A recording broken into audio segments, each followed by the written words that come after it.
Alors si tu es sur ce réseau, tu n'as pas pu échapper au phénomène massif depuis quelques mois, voire quelques années, l'arrivée des neurosciences dans tous les domaines. Alors la question que je me pose, c'est est-ce que c'est une bonne chose ou une mauvaise chose? Est-ce que c'est un bullshit marketing absolu qui va passer dans 6 mois ou est-ce que c'est la percée de la raison et de la science dans plein de domaines? Et parmi tous les secteurs qui sont aujourd'hui imprégnés de neurosciences, je voulais faire un focus particulier sur le domaine des apprentissages et de l'éducation. Alors j'ai eu l'occasion récemment d'interviewer Arnaud Roy, qui est professeur de neuropsychologie, qui est spécialiste des fonctions exécutives, un domaine très intriqué avec les apprentissages. Et c'était l'occasion pour moi de lui poser la question afin qu'il nous dise ce qu'il en pense. Je vous laisse regarder, on se retrouve tout de suite après.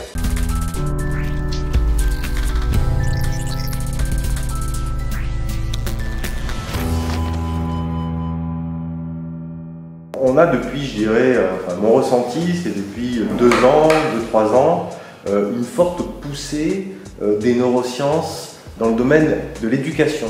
Et ça a percé même sur le mainstream, etc.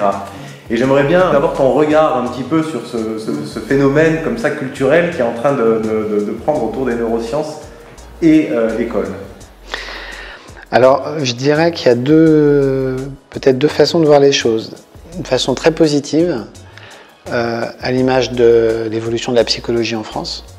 C'est-à-dire qu'il était quand même grand temps qu'on puisse prendre en considération les avancées scientifiques des neurosciences, comme tu dis en général, de la neuropsychologie, où là on va être aussi peut-être sur un volet plus clinique, mais la clinique nous aide à comprendre comment on se développe, comment notre cerveau se développe. Donc les patients cérébrolésés, les patients qui ont des troubles du neurodéveloppement, que ce soit chez l'adulte, chez les personnes âgées ou chez les enfants, plus récemment, nous apprennent beaucoup sur notre fonctionnement cérébral. Donc de ce point de vue-là, que dans l'éducation en France, on puisse se dire, tiens, il y a différentes fonctions supérieures, et puis par exemple, le langage écrit, il peut être perturbé sans que le langage oral le soit forcément. Ça, c'est vrai que c'est des choses qui sont un peu contre-intuitives quand même. Donc, pour répondre à ta question, c'est positif parce que, y compris dans le développement typique, même pour les plans scolaires, moi j'ai déjà été sollicité effectivement pour des conférences de consensus, par exemple sur le calcul, par l'Éducation nationale, pour imaginer les programmes des manuels scolaires de demain. Aujourd'hui, je crois qu'il y a une prise de conscience que on ne peut pas faire, ou en tout cas ce serait quelque part très dommageable pour tout le monde, on ne peut pas faire sans tenir compte des connaissances sur le développement cérébral et les fonctions supérieures. Donc ça, c'est le côté tout à fait positif, c'est aider l'enfant peut-être à mieux prendre conscience de ses capacités, à peut-être respecter son rythme aussi d'une certaine manière. On sait que le cerveau met du temps à se développer, que tout n'est pas possible à tous les âges. Par exemple, est-ce qu'il faut mettre les crayons dans les mains des enfants pour leur apprendre à écrire trop vite? Enfin, il y a beaucoup de débats autour de ça, et d'ailleurs on n'a pas forcément les réponses. Mais en tout cas, un éclairage scientifique sur les rapports cerveau-comportement, les neurosciences en général, je sais que ça peut aussi faire peur, mais à partir du moment où c'est utilisé de manière raisonnable, un peu comme on le disait pour la clinique finalement, comme pour les outils. C'est un indicateur, mais on n'a pas non plus aujourd'hui de connaissances parfaitement structurées sur... inversement, peut-être l'autre point, le bémol, c'est qu'il ne faudrait pas passer on n'intègre pas du tout les neurosciences à tout doit être neuroscientifique. C'est un petit peu le problème aussi de la neuropsychologie ou de ceux qui se réclament de la neuropsychologie ces dernières années. C'est-à-dire que les tests sont un peu tout puissants, les images qu'on peut voir du cerveau sont toutes puissantes. C'est un indicateur, alors, il y a des dérives aujourd'hui, on en parle beaucoup, on a parlé des coachs il y a peu de temps sur plusieurs émissions radio. Ce sont des pratiques par exemple qui ne sont pas du tout encadrées.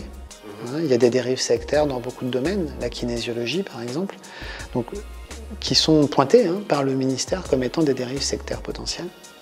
Donc c'est très important aussi de faire attention, de ne pas basculer dans bon ben voilà, on sait à peu près comment le cerveau se développe, donc on va apprendre aux enfants qu'il faut s'organiser comme ci, comme ça, parce que finalement, le risque d'une part, c'est qu'on peut peut-être nuire à la créativité des enfants.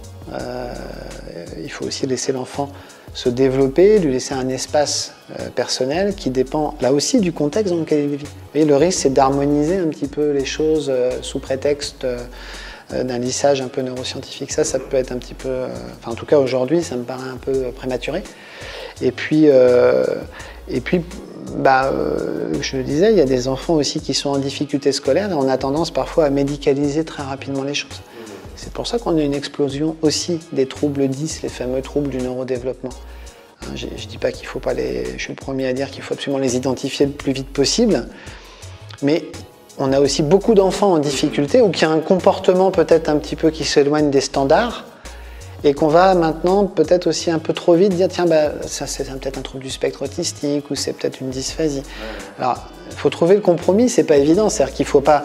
Évidemment, l'objectif, c'est de les repérer le plus vite possible, mais le risque, c'est aussi de les stigmatiser avec une approche qui peut nous donner l'impression que puisque c'est neuroscientifique, c'est fiable, et donc, ça, tu vois ce que je veux dire? Ouais. Donc de garder quand même, je dirais de ne pas passer de réfractaire à révérencieux devant soit la discipline ou même l'évaluation neuropsychologique en général. Exactement. On ne les aide pas beaucoup, les enseignants, à se former. Alors ça bouge un peu, mais ça reste encore très compliqué. La loi sur le handicap, loi d'intégration de 2005, c'est très bien, c'est louable et il faut essayer d'intégrer les enfants qui ont un trouble du spectre autistique, qui ont des séquelles de prématurité, qui ont un traumatisme crânien. Mais alors, encore faut-il quand même que les enseignants soient un petit peu formés à la question puisqu'on est en plein dedans. C'est comment je fais avec cet enfant qui peut-être ne sait pas lire, mais qui à côté de ça est tout à fait intelligent. Il faut avoir les clés quand même pour composer. Merci de m'avoir écouté. Je vous retrouve très rapidement sur les réseaux sociaux. Écrivez-vous dans les commentaires ce que vous pensez de l'arrivée des neurosciences dans l'éducation. Je vous dis à très bientôt. Passez une bonne journée.